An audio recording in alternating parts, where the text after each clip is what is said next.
تھوڑے سے وقت میں میں آپ حضرات کے سامنے حاضری ہے، واز کرنا نہیں ہے۔ ہم کون ہیں اس آستانے پر واز کرنے والے؟ یہ تو حضرت صاحب کا جو فرمان ہے اس کو پورا کرنا ہے، چاہے ڈھنگ آئے یا نہ آئے، سلیقہ طریقہ آئے یا نہ آئے، حضرت صاحب کا جو ارشاد ہے اس پر عمل ہو جائے بس۔ ورنہ یہاں واز کیا، یہاں تو بڑے بڑے حضرات ہم سنا کرتے تھے کہ بڑے بڑے عالم واز کرتے ہوئے کانپتے تھے کہ یہاں ہم کیا بیان کریں، یہ اتنا بڑا آستانہ ہے کہ یہاں بیان کرنے کے لیے منہ چاہیے، علم چاہیے، تعلق چاہیے، نسبت چاہیے۔ یہاں بولنا کوئی مذاق نہیں ہے۔ ہم لوگ تو بیٹھ جاتے ہیں، جو کچھ منہ میں آتا ہے کہتے جاتے ہیں، ورنہ پہلے لوگ بڑا خیال کرتے تھے۔ باہر صورت یہ پچھلی رات کا وقت ہے، بڑا مبارک وقت ہے، قبولیت کا وقت ہے، یہ سونے کا وقت نہیں ہے، اور یہ خاص رات ہے، صبح ختم شریف ہے۔ اس واسطے شہر میں بھی جو لوگ جاگ رہے ہیں اور آواز سن رہے ہیں ان کے لیے بھی بہتر یہ ہے کہ وہ آ جائیں اور اس مبارک وقت میں، ان مبارک گھڑیوں میں، ساعتوں میں یہاں حاضر ہو کر شرکت کی سعادت حاصل کر لیں۔ الحمدللہ الحمدللہ نحمده ونستعینه ونستغفره ونؤمن به ونتوکل علیہ ونعوذ باللہ من شرور انفسنا ومن سیئات اعمالنا من یهده اللہ فلا مضل له ومن يضلله فلا هادي له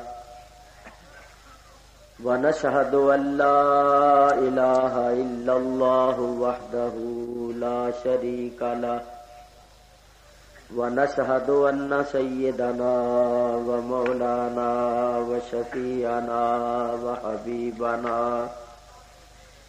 وحبيب ربنا ومطلوبنا ومطلوب ربنا وغوثنا ومغيثنا عوننا ومعيننا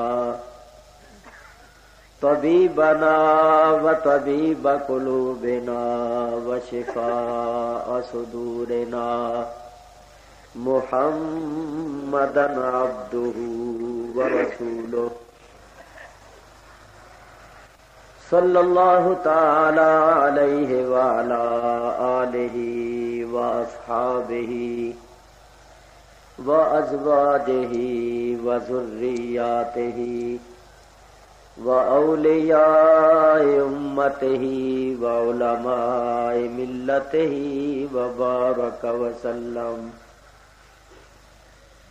اما بعد فاعوذ باللہ من الشیطان الرجیم، بسم اللہ الرحمن الرحیم۔ ومن يعظم شعائر اللہ فإنها من تقوى القلوب۔ صدق اللہ العلی العظیم۔ درود شریف پڑھیے۔ اللہم صلی علی سیدنا محمد معدن الجود والکرم وآلہ وصحبہ وبارک وسلم۔ الصلاة والسلام علیک یا رسول اللہ، الصلاة والسلام علیک یا حبیب اللہ، الصلاة والسلام علیک یا رحمتا للعالمین، وعلی آلک واصحابک یا شفیع المذنبین۔ حمد و صلاۃ کے بعد آیہ کریمہ جو آپ حضرات کے سامنے تلاوت کی ہے، اس آیت میں اللہ تعالی ارشاد فرماتا ہے وَمَن يُعَظِّمْ شَعَائِرَ اللَّهِ، اور جو تعظیم کرے شعائر اللہ کی، فَإِنَّهَا مِن تَقْوَى الْقُلُوبِ، تو پس بے شک یہ شعائر اللہ کی تعظیم دلوں کے تقوی سے ہے۔ اس آیہ کریمہ کے ترجمے کا خلاصہ یہ ہے، اللہ تعالیٰ ارشاد فرماتا ہے کہ شعائر اللہ کی تعظیم یہ قلبی تقوی ہے، دلی تقوی ہے۔ یاد رکھیے، ایک ہے جسمانی اور بدنی تقوی، اور ایک ہے قلبی تقوی۔ بدنی تقوی یہ ہے کہ انسان کا ظاہر، اس کی شکل، اس کی صورت، اس کا لباس، اس کا چلنا پھرنا، اٹھنا بیٹھنا شریعت اور سنت کے مطابق ہے۔ اور قلبی تقوی یہ ہے کہ اس کا دل پاک ہو، دل کے اندر جو اخلاقی بیماریاں ہوتی ہیں یا برائیاں ہوتی ہیں کہ برے وسوسے آنا، برے منصوبے بنانا، برے خیالات، برے ارادے اور بد اعتقادی، بد عقیدگی، ان تمام باتوں سے دل کا پاک ہونا، یہ دلی اور قلبی تقوی ہے۔ تو اللہ تعالیٰ ارشاد فرماتا ہے کہ شاعر اللہ کی تعظیم یہ دلی تقوی ہے۔ اس کا تعلق دل کے تقوی کے ساتھ ہے۔ جس کے دل میں تقوی ہوگا، جس کا دل پاک ہوگا، وہ شاعر اللہ کی تعظیم کرے گا۔ تو آپ حضرات نے یہ سن لیا، تعظیم یہ دلی تقوی ہے، دل کے پاک پرہیزگار ہونے کی علامت اور نشانی ہے۔ آئیے اب اللہ تعالی سے ہی سوال کرتے ہیں، اسی سے پوچھتے ہیں، اس کے کلام مقدس کو دیکھتے ہیں کہ شاعر اللہ کون کون سی چیزیں ہیں۔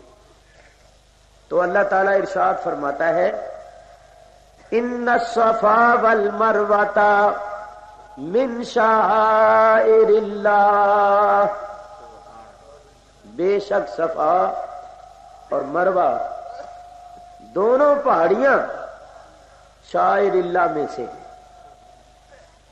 پہلی آیت میں فرمایا کہ شاعر اللہ کی تعظیم قلبی تقوی ہے۔ اس آیت میں فرمایا کہ صفا اور مروہ دونوں پہاڑیاں شاعر اللہ میں سے ہیں۔ تو ان دونوں آیتوں کو ملائیں گے تو نتیجہ یہ نکلے گا کہ صفا اور مروہ دونوں پہاڑیاں چونکہ شاعر اللہ میں سے ہیں، تو جو ان کی تعظیم کرے گا یہ تعظیم اس کے دل کے تقوی اور اس کے دل کی پرہیزگاری اور پاک ہونے کی علامت ہوگی۔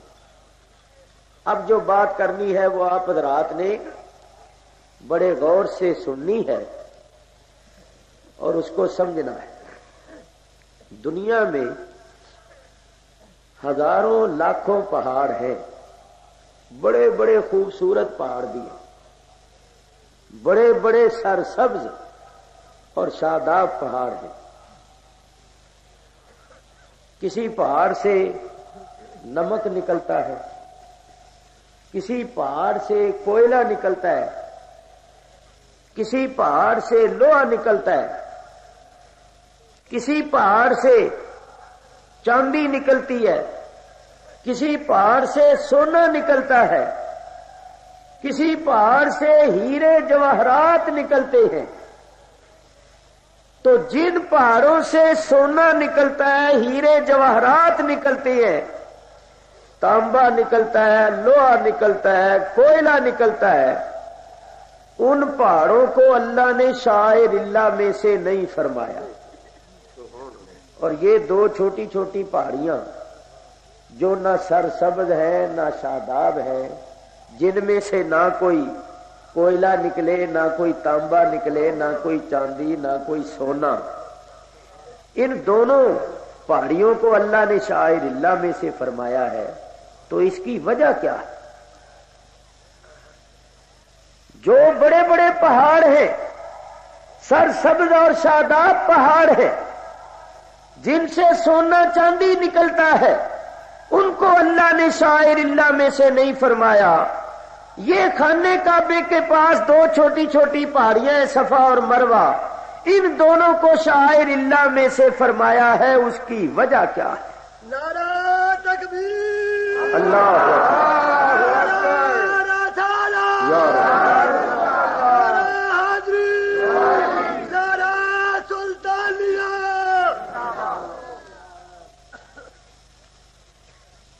میرے بزرگوں اور دوستوں، میں عرض یہ کر رہا تھا کہ ان دونوں پہاڑیوں کو اللہ نے شاعر اللہ میں سے کیا ہے، اس کی وجہ کیا ہے؟ تو یہ کوئی پیچ دار مسئلہ نہیں، مشکل مسئلہ نہیں، بڑا آسان مسئلہ ہے۔ آپ سب جانتے ہیں کہ حضرت ابراہیم خلیل اللہ علیہ الصلاۃ والسلام جب اللہ کے حکم کی تعمیل کرتے ہوئے اپنی بیوی حضرت سیدہ ہاجرہ اور اپنے نور نظر حضرت اسماعیل علیہ السلام کو خانے کعبے کے پاس چھوڑ گئے تھے، اور مائی صاحبہ کا دودھ خشک ہو گیا تھا، اور حضرت اسماعیل شدت پیاس سے اور بھوک سے بےتاب ہو رہے تھے، تو حضرت مائی ہاجرہ علیہ السلام پانی کی تلاش اور جستجو میں ان دونوں پہاڑیوں پر چند مرتبہ گئی تھی۔ ان پہاڑیوں پر اس لیے گئی تھی کہ پہاڑیوں کے اوپر چڑھ کر دیکھیں کہ کوئی بستی نظر آئے، کوئی چشمہ نظر آئے، کوئی قافلہ نظر آئے، کہیں کھڑا ہوا کوئی پانی نظر آئے تو میں پانی لاؤں اور اپنے نور نظر کو پلا کر اس کی پیاس بجھاؤں۔ تو دو پہاڑیاں ہیں جن کے درمیان کچھ فاصلہ ہے، ایک کا نام ہے صفا، ایک کا نام ہے مروہ۔ تو ان دو پہاڑیوں کے درمیان مائی صاحبہ نے 7 پھیرے کیے، اور ان دونوں پہاڑیوں پر مائی صاحبہ کے چند مرتبہ قدم آئے۔ تو میرے دوستوں بزرگوں، یہ بات اچھی طرح سمجھ لو کہ ان پہاڑیوں پر چونکہ اللہ کی بندی کے قدم آئے، تو اللہ کی بندی کے قدموں کے آنے کی وجہ سے اللہ تعالیٰ نے ان پہاڑیوں کو شاعر اللہ میں سے کر دیا، اور ان کی تعظیم دلوں کا تقوی قرار پا گئی۔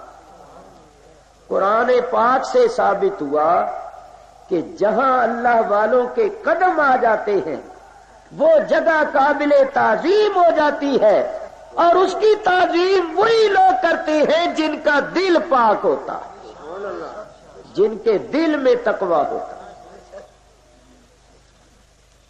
تو اللہ تعالیٰ ارشاد فرماتا ہے وَمَن يُعَظِّمْ شَعَائِرَ اللَّهِ فَإِنَّهَا مِن تَقْوَى الْقُلُوبِ،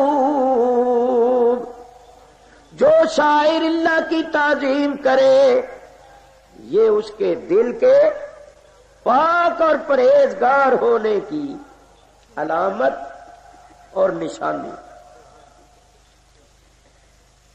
دیکھو، اس پہاڑی پر مائی صاحبہ نے نماز نہیں پڑھی تھی، روزہ نہیں رکھا تھا، کوئی چلا وغیرہ نہیں کیا تھا، کوئی عبادت نہیں کی تھی، صرف مائی صاحبہ کے قدم آئے تھے، قدم، تو ثابت ہو گیا کہ جہاں اللہ والوں کے قدم آ جاتے ہیں وہ جگہ قابل تعظیم ہو جاتی ہے۔ تو جہاں یہ اللہ والے نماز پڑھیں، عبادت کریں، ذکر اذکار کریں، جہاں خود آرام فرما ہو، وہ جگہ کس قدر قابل تعظیم ہو۔ ایک بات اور عرض کر کے پھر مسئلہ آپ کے سامنے پیش کرتا ہوں، کیونکہ وقت ہے نا تھوڑا، تو میں نے اسی لیے ایسا مسئلہ آپ کے سامنے شروع کیا ہے جو تھوڑے وقت میں بھی کسی قدر بیان ہو جائے۔ دیکھو، سارے حاجی صاحبان جانتے ہیں، اور جنہوں نے حج نہیں کیا اللہ تعالیٰ ان کو بھی حج و زیارت کا شرف عطا فرمائے۔ سارے حضرات توجہ سے سنو، خانے کعبے کے پاس ایک مقام ہے جس کا نام ہے مقام ابراہیم۔ اللہ تعالیٰ ارشاد فرماتا ہے، ان اول بیت وضع للناس للذی ببکۃ مبارکا وہدی للعالمین فیہ آیات بینات مقام ابراہیم۔ اللہ تعالیٰ نے کلام مقدس میں مقام ابراہیم کا ذکر فرمایا، اور مقام ابراہیم کے متعلق کیا فرمایا؟ فرمایا وَمَن دَخَلَهُ كَانَ آمِنًا، جو اس میں داخل ہو گیا، حرم شریف میں یا مقام ابراہیم میں، وہ امن میں آ گیا۔ سبحان اللہ۔ اور دیکھو، سارا حرم ہے، ساری پاک اور مقدس وادی ہے، مگر جو لوگ وہاں جاتے ہیں ان کے لیے اللہ کا کیا حکم ہے؟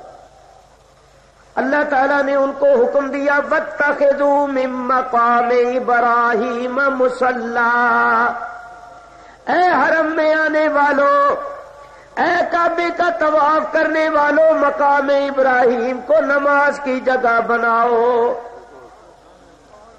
ہے تو سارا ہی حرم، ہے تو ساری پاک وادی، مگر نماز پڑھو تو مقام ابراہیم پر پڑھو، مقام ابراہیم کو نماز کی جگہ بناؤ۔ علماء کرام فرماتے ہیں وہاں نماز پڑھنا افضل ہے، زیادہ فضیلت رکھتا ہے، اور زیادہ اجر و ثواب کا موجب ہے، اور وہاں جو دعا مانگی جاتی ہے وہ زیادہ قبول ہوتی ہے۔ اب آپ حضرات مجھے بتاؤ کہ وہ مقام ابراہیم جو ہے وہ کیا ہے؟